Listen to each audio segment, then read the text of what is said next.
Hello friend, जय जगन्नाथ। मु मिथुन आपन स्वागत करछि मो एक नुआ ब्लॉग रे। आशा करछि आपन माने बहुत भलो थिबे। आसंत देखिए आम ओडिसा रे मिनी केदारनाथ।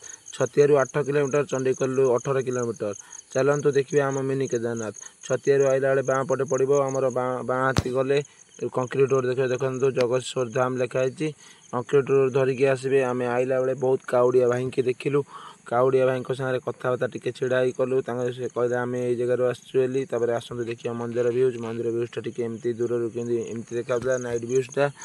चलतु मंदिर भीतर आप देखे। मंदिर गेट सामने एमती किसी व्यूज था। बहुत लोक काउडिया भाई मैंने बहुत थे, बहुत लोक भी बहुत भीड़ थे। चलतु आगे देखिए, देखो मंदिर व्यूजटा एमती पूरा डिटो देखा केते प्रबल लोक थे। देखो मंदिर नाइटिंग व्यूजटा केमती देखा बोबाल देखा पूरा मंदिर व्यूज। चलतु आम लाइन लगे मो बाबा को दर्शन कर। मंदिर भीतर तो फोन अलाउ ना।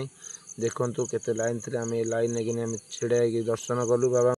एमती आम दर्शन कर सारी बुलाबुली कर सारा पर बहुत भल लगे। आम दर्शन कर सारी घर को फेरिलु। घर को फेरला भितर आम जंगल रोड दे किसी बाट आसलु। आप देखु जदि भिडियोटी भल लगी आपण मानक लाइक शेयर सब्सक्राइब कमेंट करूँ।